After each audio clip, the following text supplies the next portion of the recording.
I am attempting to do a live stream. Let's see. Hopefully I can see the chat.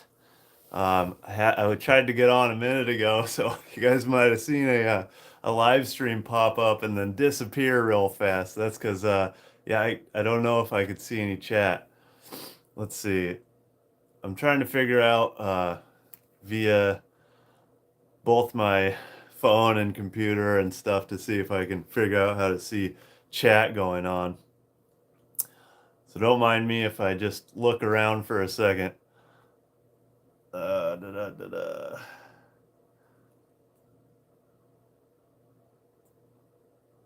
How you guys doing? Leave me if you're if I've never live streamed before. I have no idea what I'm doing, but I wouldn't expect more than like four people to pop on here. But leave me a message. Oh, hey, there you go. Hi, Haley. How's it going? I can actually see a message pop up there. That's pretty cool. Okay. So kind of starting to figure out how that works. How you doing there, Haley? Do you have any burning questions about about backpacking or fishing? So I have been um good. How are you, Tim? I don't know if I've actually ever even said my name on this channel before. Anyway, hello everybody. My name's Tim of Cascade Backcountry. Um, but yeah, I've been out a bunch of times trying to film videos for you guys, and I can't quite seem to beat the weather. So, Coleman, you are terrible. I don't know why you're saying that, but yeah, you're a terrible person. I would really, really, really love to be fishing. Coleman says, "Why aren't you fishing?"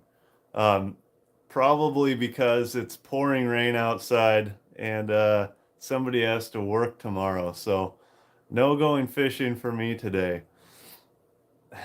Why aren't you fishing? Haley, you should be fishing too.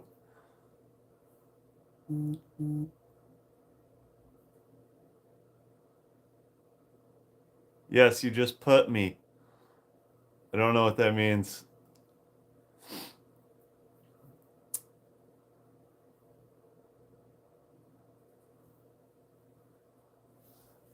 Uh, Haley says, "Where is your next adventure?" And probably at home tonight with the kiddo. See how that goes. Yes, Haley, you just out me. Now everyone knows my secret. Colin says I should have been out last weekend catching fat dollies. I actually went just a couple days ago and tried to bushwhack my way up to a lake that I never been to before. Uh, Parking was at about 2,500 feet, and the lake was, I think, 3,500 feet. And I got to approximately 2,000 feet on the old Forest Service road, and just ran into too much snow, and it was actually dumping snow. That was just like 3 days ago. And yeah, I've been trying to get out actually three or four times. Yeah, I've been trying to get out and film videos for you guys. And it just, this never ending winter, well, it's never ending. So yeah, I've been trying to get out and go fishing, but it's just not working. How do you guys like this sweet ass artwork?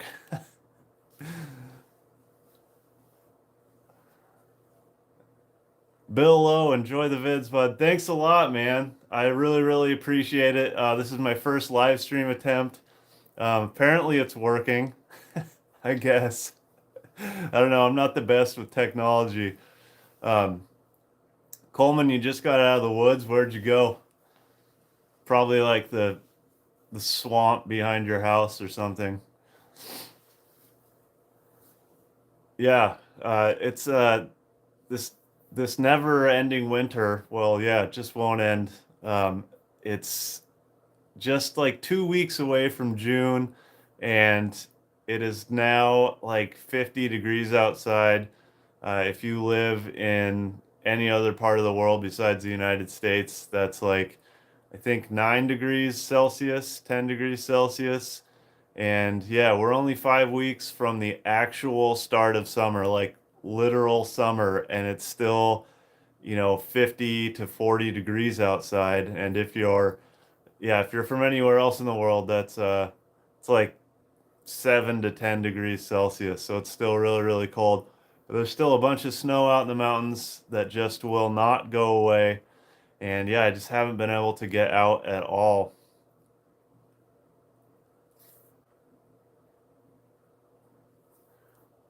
Bill O says he lives near White Pass. That's south central Washington. That's below is that the one below I-90, I think? I live in pretty much the far northwest corner of Washington. Um, I'm pretty unfamiliar with like the anything pretty much below Everett or Highway 2, the Stevens Pass area. I'm pretty unfamiliar with. Is the fishing pretty good down there? Oh, nice. Yeah, Mount Rainier. That's a Mite Rainier. Autocorrect or something there. Um, yeah, that's cool. That's a really awesome area that I'd really, really love to explore. Um, I just never quite make it down to like South Central or the Southern Cascades. There's so much to explore up here and get, lost in the mountains between Stevens Pass and like Highway 20. I kind of never really make my way down south, which is probably a mistake on my part. I really, really should. I know there's lots of cool stuff down there. The Mount Rainier area, uh, Indian Heaven Wilderness. I know there's a lot of really cool stuff down around Longview, but I got to drive through Everett, Seattle, possibly Olympia to get all the way down to those places. It's just yeah, it's just a super long drive, so I never make my way down there. But yeah, I really should sometime. I know I've heard some from some subscribers that the mosquitoes can be pretty gnarly, pretty gnarly down there. We'll get these really, really dinky mosquitoes up here, but they're like vicious and pissed off, and I don't even they can bite right through your clothes somehow, even though they're tiny. I did a video 2 summers ago with my buddy Coleman, and we went to a couple lakes that just didn't have any trails. And man, that was probably the worst mosquitoes I've ever seen in my whole life. It was so so brutal. We were covered head to toe in DEET. Yeah, mosquitoes are bad at times up at the high lakes. Yeah, yeah. I don't what like Well, I guess mosquitoes just feed on rabbits and deer and stuff. Like, how are there so many mosquitoes? What do they even eat? I mean, they have to have blood to survive. It's not like they can go eat lettuce, you know? How is there so freaking many of them?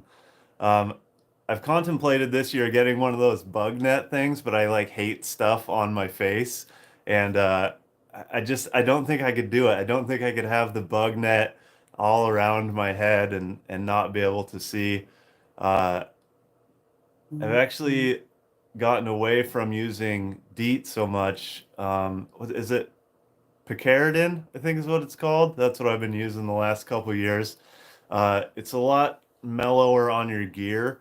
So like DEET, like if you have, I don't know, say any plastic type stuff like a watch or something, the the the DEET will actually like it can melt stuff on your clothes and your gear. Sean says you're a bug net. I agree with that, Sean. I am a bug net.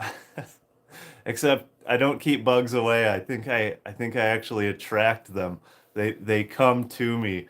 Uh, yeah, mosquitoes are just something I think that I don't know, you sort of learn to deal with them, but you never really figure out how to deal with them. They're just like, yeah, I did a trip at the beginning of last summer, big catch and cook trout up at one of my favorite lakes in the North Cascades. And when I got to the lake, I was like I've been bitten a billion times by mosquitoes. You feel like by now I'd be like totally fine with dealing with mosquitoes, but I remember getting there and just being like, "Holy shit, I'm going absolutely insane." I had to like rip my backpack off, spray myself down with bug spray, and yeah, eventually you'll get to the point where if you put on enough bug spray, you'll get rid of the mosquitoes for a hot minute, but man, yeah, they'll just come right back. So, if you're just tuning in, I was just telling everybody that I've been really trying to hold on. So we got Bill says we have a big lake near me. Oh, is it Riff or Rife, which has great silver fishing? Yeah, actually, Bill, I've been looking at that lake. Um, I was actually planning on doing a camping trip down there a few months ago. It just didn't work out because if you guys live in Washington, I don't know a ton about Eastern Washington. In Western Washington, we have in the wintertime a lot of the lakes close, and so fishing lakes and rivers becomes really, really difficult, especially between the months of like December or January and April, because fishing season opens April, the last Saturday in April. So it can be really tough to find somewhere to fish, especially like if you're trying to film. I don't want to just take you guys over and over to the same spot, right? So, yeah, I was trying to do a video down at Riff or Rife Lake, which is open year round. I did a little research. It looks like a really awesome spot. There's another big lake just near it, I think. And yeah, I was gonna go down there and do some camping, bring my little 9 foot pontoon boat, and see if I couldn't make something happen. Yeah, Mayfield, that's it. I'm pretty sure it's there's a dam in between them or something. But you should, oh, that painting behind me, yeah, that's a pretty awesome painting. I'm actually not at home right now. I'm watching someone's house. They're gone for a few weeks, so I'm actually watching their cat, and I haven't been able to get out and film at all. Well, I've actually been out to film at least 3 times in the last couple weeks 'cause I haven't put out a video in a couple weeks. Um, and if filming just hasn't worked out. BC says Coleman painted it. Yeah, this is a Coleman's masterpiece right here.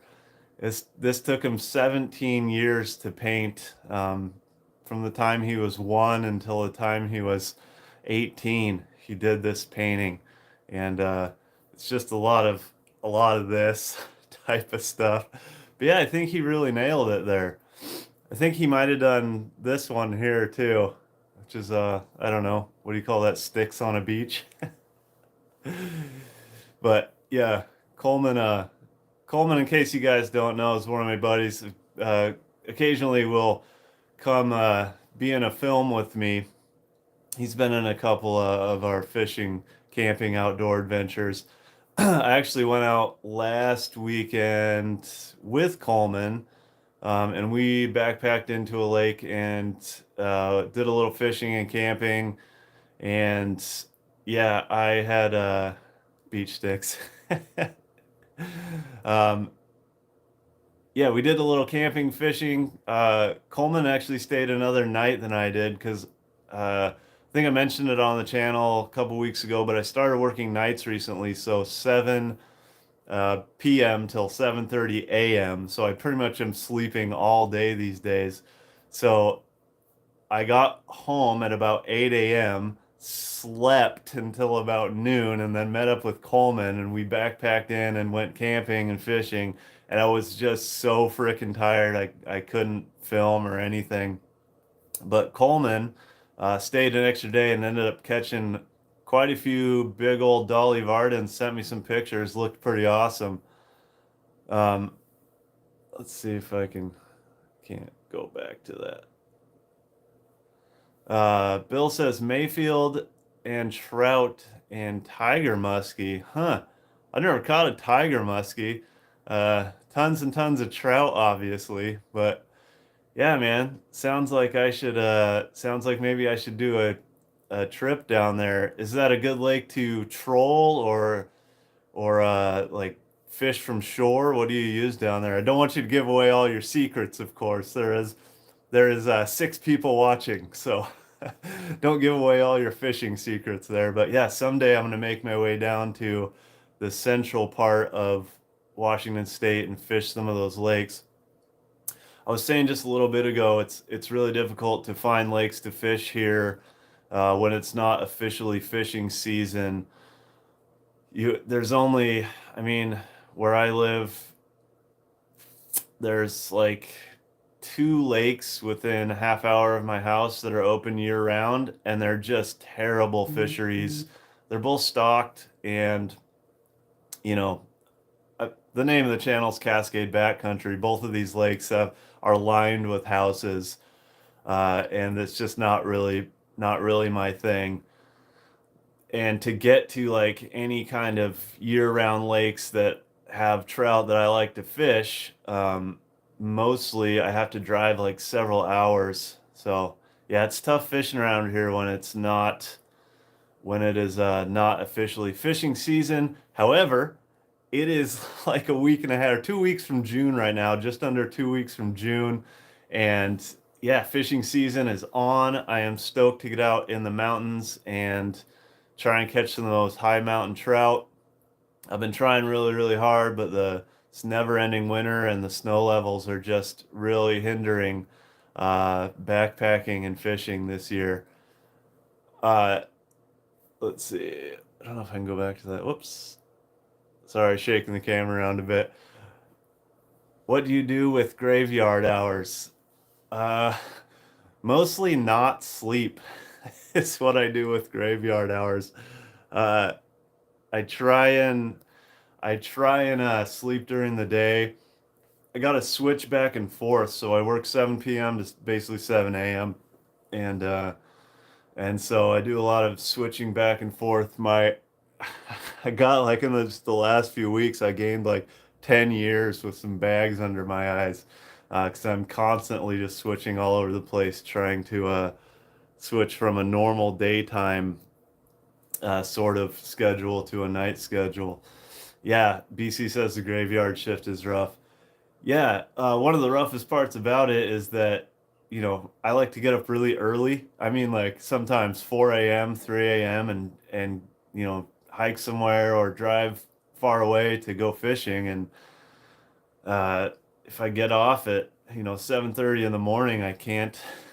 That whole first day off is kind of a wash, right? So, yeah, it's gonna be tough this summer. We'll see how it goes. I'll need some long stretches off to make some of those awesome fishing adventures happen. Bill says most folks use boats. They cast shoreline for the muskie. Yeah, if I do end up going down to those lakes, I would probably save it for the off season, the off fishing season. Um, Most of my summertime is spent way out in the mountains trying to get to lakes with no trails and fish those spots that just nobody is fishing, the really bad mosquito spots. So if I do end up going down there, it'll probably be, I think the regular fishing season closes October, the end of October, so probably save it for after then. Bring my little pontoon boat and make a couple days out of it, camp and fish. I don't even know how to fish for tiger muskie. Honestly, I've never caught one. I've never fished for them. I don't know what kind of gear they like. Yeah, I don't know anything about the tiger muskie. So, but for this summer, my goal is to get out as soon as this gosh dang snow would go away. My goal is to do some really awesome backcountry pretty much as much off trail as humanly possible. Like if I have the time, I am going to get way out off trail and try and just get to those places where nobody's fished in years because all the mountains around here, or all, excuse me, all the mountains, all the mountain lakes here were stocked in the early 1900s, and a lot of them in the 80s and 90s, the Forest Service will like decommission an old road or a trail, and some of those places were stocked, and then the road or trail will get decommissioned, and then just nobody goes there anymore, and there's these amazing trout fisheries that just exist with with a little bit of navigation skills and hard work and plenty of mosquito spray. You can get to some pretty wild fisheries. There's one lake in particular that I would really like to get to. It's in a series of lakes, and I would need about 5 days. There's absolutely no trail to any of them, so it would be just completely, map and compass type stuff. But there's one lake in particular I believe was stocked with grayling, which is not native. Most of these fish aren't native. Obviously, they're stocked, but grayling, which I think is native to like Alaska and Siberia or something. And yeah, how badass would that be to go to a lake with absolutely no trails, way out in the mountains, and catch like at least, I don't know if the fish is rare in the world, but it's pretty damn rare here. Did a finger in the camera. That's professional. Um, I know you've talked about trying fly fishing before, but you should give it a go, although it's a whole new sport to get into. Yeah, that is something that I am 100% on board with. I don't own a single piece of fly fishing gear. I absolutely would love to try it. I think that my goal that I've kind of set for myself, because all the stuff costs money, and especially like I don't know, I like to buy. You don't need to. I like to buy kind of higher end fishing crap, and um, I kind of got a new setup. I think I showed it on my last video I published, which was a new reel. That reel alone was $250. And I got a bunch of new backpacking gear this year, so I sort of tapped myself out as far as the money I could spend without getting in too much trouble with the adventure wife. But my goal was for next summer to pick up a beginning fly fishing setup and see if I can't get into some of that. Um, I know people have had really, really good luck out in the high lakes with fly fishing stuff. I don't know if there's some issue with back casting because it's often overgrown. I'd have to find the right spot, I guess. But that is definitely that is definitely something that not this summer, but at least next summer will be coming into the fray. And you'll have to just, I guess, when that comes along, you'll have to excuse me if I don't catch any fish for a while because I'll be completely learning something totally new there. But yeah, it is something cool I want to get into. Watch out for the for top banana dolly slayer. Yeah, that's me. Um, if you guys are semi new to the channel, when I very first started, we'll fill you guys in on something here for a second. When I very first started this YouTube channel, I I really like to watch like I don't know, I don't do a lot of bushcraft stuff, but I really enjoy watching it on YouTube. And I thought that my channel initially would be like kind of bushcrafty gear and stuff like that. And then I realized at some point that I just like watching bushcraft stuff, but doing bushcraft stuff isn't really my thing. I'm more into backpacking and grouse hunting and fishing. And so I just started filming what I like to do, which is what you guys see. foraging for mushrooms and trout fishing and grouse hunting and stuff. But my channel was originally named, and if you've been subscribed for a long, long time, you might remember this because it's been at least a year. But my channel was originally named Two Bananas Adventures and Gear. And the two bananas was just my dogs because they're both crazy black labs. So two bananas, they come with me sometimes on some of my adventures. So two bananas, adventures, and gear. I thought I would do gear reviews and stuff. But the funny part was, and this was just kind of a joke for my buddies, uh, two bananas, adventures, and gear acronym is T-bag. So I thought that was pretty funny. But I didn't really think that Two Bananas Adventures in Gear was super fitting. It was really long and just kind of didn't flow real well. And I spend almost all my time in the Cascade Mountains out in the backcountry, whether I'm grouse hunting or backpacking or fishing. So Cascade backcountry seemed like a good fit for the channel. I do worry sometimes that maybe some snowboarders or skiers will be like, Cascade backcountry, awesome snowboarding channel, and then click on it and it's just me like mushroom hunting or something. uh, Bill says heavy gear, top water, buzz baits, and big plugs. Oh, really? Is that what the tiger muskie's like, huh? I own I own a very small amount of that stuff.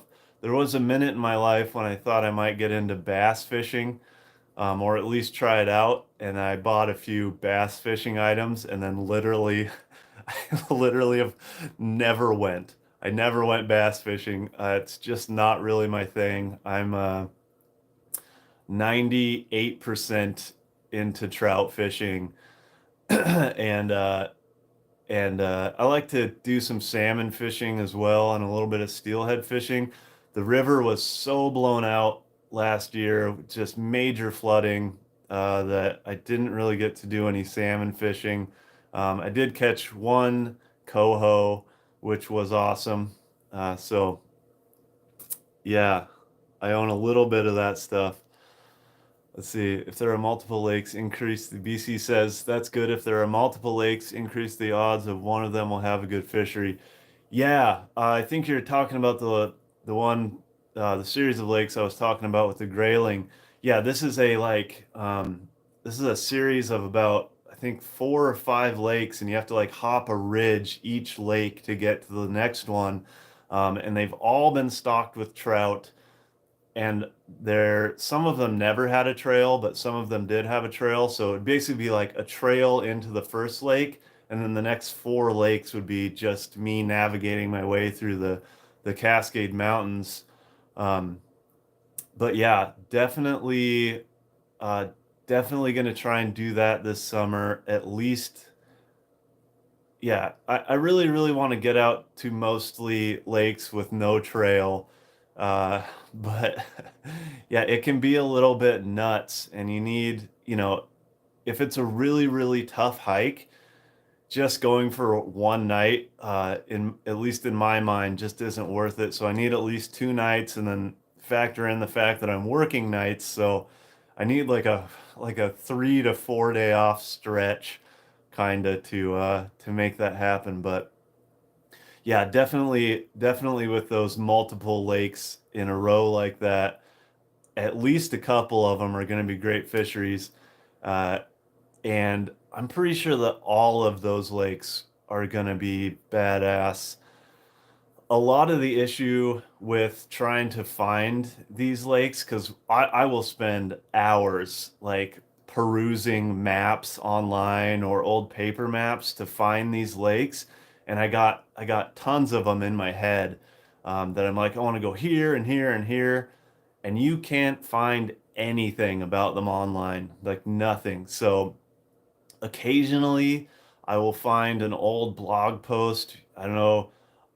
I'm not into computers and I never was, but there was a time, in the early 2000s when people would have a blog or I don't know, like an online conversation you could go on and post your comment or your question, and then people would respond to it. and occasionally I can find an old like blog post about a lake or something, but most of these lakes just don't have anything about them online, and so there's a little bit of a risk that I would hike my butt all the way into some crazy lake with no trail, and then there just wouldn't be any fish. But that's that's how it goes. I guess in that case, you guys are just getting a camping video where I go fishing. Uh, Coleman says there were massive clouds. They really enjoyed it. Oh, yeah. Yeah, Coleman and I, like I was mentioning before, we hiked into this series of three lakes with no trail whatsoever. And yeah, the mosquitoes were so brutal, some of the worst mosquitoes I'd ever seen in my life. And Coleman's dog was along with us, and poor dog had like mosquitoes all over her nose and stuff. Yeah, it was pretty gnarly. Adam says, too bad Coleman doesn't repel mosquitoes like he does women. That is true. I would force Coleman to come with me on every single backpacking trip if that were the case. Um, there wouldn't be any mosquitoes for miles. Yeah, I wouldn't have to carry the heavy ass bug spray. I'd never have to wear a bug net and just haul Coleman around with me, and there wouldn't be mosquitoes anywhere. Does that work for black flies too? Uh, Jonathan says, greetings from Norway. Holy cow. Hello, Jonathan from Norway. That's awesome. Um, Very cool to see someone from so far away. I think we have kind of a similar climate here, but Jonathan from Norway says, how do you like the Vanford reel? I have got out and used, so I just bought a Vanford, it's a Shimano Vanford 1000. Um, and it replaces my Daiwa Fuego 1000. The Vanford reel, I believe, is one of the lightest, if not the lightest reel you can find on the market. The 1000 weighs, I think it's 5.2 ounces, which is pretty amazing. And my old Daiwa Fuego, which by the way, I absolutely love the Daiwa Fuego, but that one weighs 6.3 ounces, so still pretty freaking light. But my current backpacking configuration, which is a 5'6" two-piece uh, ultralight fast action rod, and the Vanford Shimano Vanford 1000 is an absolute it's a it's my favorite backpacking trout setup I've ever owned. The reel is amazing, super smooth. The action when you turn the lever on the reel, it turns right away. There's no delay whatsoever. It's super smooth. It casts amazing. I'm actually going to do a video on the setup, my favorite backpacking rod and reel setup, because it's that badass. Yeah, I love the Vanford. BC says two bananas. Yep, yep, that was back in the day. It's probably some of my old videos still have like um, actually, yeah, I've never been. I don't have Facebook. I don't have Instagram or Twitter. This here, YouTube is my only kind of social media. So I don't do any social media. But I attempted to do Instagram for about, I don't even know, 45 days, maybe like a year and a half ago. And so you might see in some of my old videos, like two bananas adventures in gear on Instagram, but yeah, that doesn't exist. I don't even have a Facebook or anything. Just not that into it. I'd rather go outside and look at some trees. Let's see. Josh says teabag teabag has merch potential. Yeah, that is true, Josh. Had I kept the teabag acronym, I could be slanging mad t-shirts with two bananas and a teabag on it. Yeah. I had actually had several conversations about that with some of my friends about t-shirt designs for for teabag.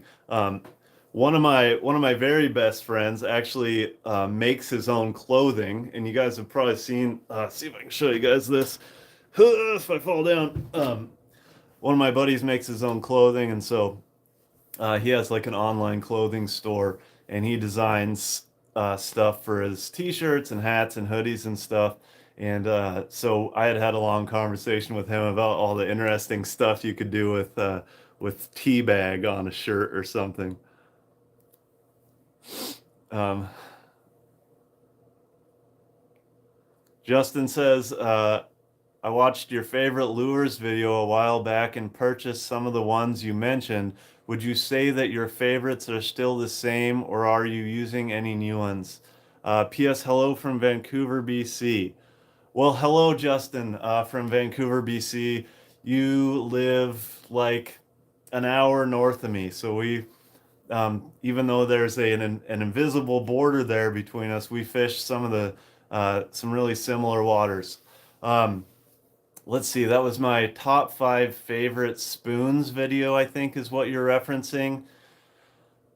I'm trying to think through the spoons.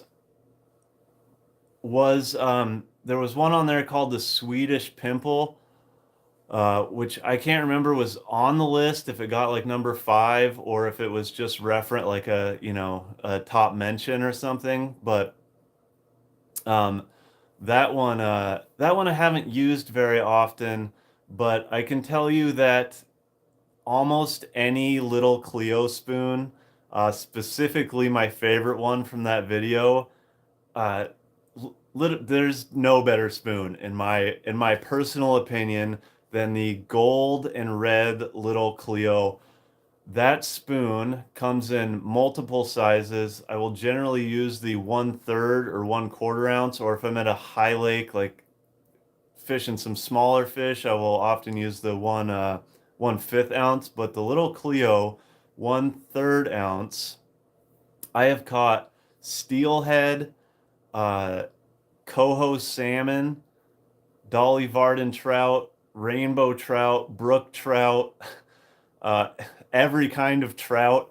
Um, yeah, it just works in rivers, lakes, like that spoon. And I shouldn't even be telling you guys this because you're gonna go out there and catch all the dang fish with it. But that little Clio in whatever size you choose, it just slays trout. And when I can't, if I can't, if I'm just not catching anything, I will throw that little Clio on. Or if I'm like, I just need to catch a fish real fast, I'll throw that little Clio on because it just works. And if that's not catching anything, there's no fish in that whatever water you're fishing. So yeah, that little Clio is badass. I can't remember. I know there were some Cast Masters on there. Um, I go back and forth between the Castmaster colors. I do love Castmaster has a really good action like this in the water where the little Clio does a little more wobbly like this. Um, the Castmaster colors, there's one that has it's like a brook trout colors, and the one I think I showed in that video is like a tiger stripe. Either of those are really great. Yeah, Castmaster, little Clio. There are some things I'd really like to try this summer. BC, if you're still watching, you had mentioned uh, maybe even like a year ago. I think it was called Joe's Flies Spinners, and I've actually gotten several comments since then about using Joe's Flies Spinners and how great they are. So probably at some point this summer, I will pick up a batch of those and see if we can't go out and try something a little new because I do tend to just keep using the same stuff over and over, which is my favorite rooster tails and little Cleos. Let's see, Aaron says WDFW has a list of stocked backcountry lakes, many of which have no trails to them. At least you can blaze. Whoops, I lost the comment. Went somewhere. At least you can blaze trails to them, knowing there were fish stocked there at one point. Oh yes, good old WDFW. They have on their website, which I will often go to, even though it's the same like every time I look at it, but I will go there and they have on their website a overabundant lakes, and I think you can choose high lakes, but you can go by like county and then lakes and then overabundant. And you can see a list of the lakes that the Washington Department of Fish and Wildlife considers to have too many fish in it. And sometimes I will go to that list and then I will find the lake and then I'll go to a map and I'll find the lake there. I'll be like, I am going to this lake. And in fact, there are um, at least two lakes I can think of right now off the top of my head that I went and found that on the Department of Fish and Wildlife, and then went to a map and have plans of hiking into this summer and fishing some overabundant lakes. Um, and in fact, I think the very last backpacking trip I did last summer was actually with a subscriber, Casey. Um, we hiked into a spot that was at least the last 2 miles was pretty freaking terrifying. There was a big glacier above us and a cliff below us, and we could hear rocks falling off the. It was nuts, but those were listed as overabundant, and we legitimately could not stop catching fish. It was weird if we if we made a cast and didn't get a fish on. Like it was weird if we didn't get a fish every single cast, and no matter what you threw out there, you would get a bite. I mean, none of the fish were super big, 10 inches. I think I caught one around 14. But yeah, that was an absolutely amazing place. I don't think I'll ever go back there again just because, yeah, the hike out of there, we were in a complete whiteout. Could only see maybe 100 feet in front of us. Like I said, glacier above you, cliffs below you. There's also like it was a massive rock face up here, and in the complete whiteout, we could hear rocks falling around us, and like there were giant craters where like the rocks had hit, and yeah, yeah. I don't think I'm going back there, even though the fishing is absolutely epic. But definitely go to Department of Fish and Wildlife. You can find yourself some pretty awesome lakes on there. Um, Coleman says, touch my camera through the fence. Um, you know, I'm just not going to do that. I don't know what that means, but sounds bad, so I'm going to avoid it. Um, Justin says, "Oh, I'm going to need to pick up a few of those." Yeah, Justin, definitely pick up a few little Cleos. Another little Cleo I've had really, really awesome success with, mostly in lakes with bigger trout that feed on smaller trout. So when you get up into high lakes, I mean, the trout just don't get that big. They have a really short, basically like eating season where they just gorge themselves all summer on bugs. And if you go to those high lakes, those trout will almost definitely be eating um, insects. There's some lower lakes, say 1,500 feet, 1,000 feet, big lakes where you get bigger fish, Dolly Vardens, rainbow trout, and they will often eat the smaller trout. And so sometimes I will try and imitate those smaller trout. So little Cleo actually makes a spoon. I can't remember what they call it, but it's got one side is smooth and like will be silver or gold, and then one side will have like ridges or raised dots. And if you get like a gold and green one of those, uh, yeah, some of those bigger rainbow trout and Dolly Vardens will really target that. It works really well to catch some of those bigger fish in lakes where fish get big enough to eat other fish. I've had an amazing year of cutthroat fishing with the chrome and green Castmaster a quarter ounce. Yeah, chrome and green. That is definitely chrome and green, chrome and blue, golden green. I use those colors in lakes where I think the fish are big enough to go after smaller fish. Definitely, definitely awesome colors. Castmaster is great. I just happen to be a a little Cleo fanboy. Um, Joes are awesome for trolling. Oh, good to know. Yeah, I haven't got out on my little boat in I think since last summer, and I actually just pulled it out of the garage yesterday and inflated it to make sure that it was gonna hold air and not and not sink me in some horribly freezing water. So hopefully we'll get a video coming up pretty soon on the little pontoon boat. Um, the Thomas Rough Rider. BC says the Thomas Rough Rider 1/5 ounce is my favorite lure for casting. Oh, nice. Gold chrome. Yeah, those are great colors. I don't own any Thomas Rough Riders. Let's see. There's a Thomas. Oh, Thomas something. I own a bunch of other Thomas somethings. Maybe it's just Thomas. But anyway, I own a bunch of Thomas spoons. I I really like the action on the Thomas spoons, and I like the rainbow trout specific coloring that comes on them. They just tend to not cast as well. Like if I'm really going somewhere where I need to get some distance, I notice that the well, cast masters, those things cast like bullets, and then the little Clio casts really well. The Thomas spoons will catch some air and kind of get like a little sailing going on. Um, Josh asks, are overabundant lakes fish smaller? Uh, as a general rule, the overabundant lakes will be the high lakes. And so, yeah, I mean, just generally the fish are smaller at high lakes, you know, depending on how high up you're getting. If you're up 5, 6,000 feet, um, the lakes will freeze over in the wintertime.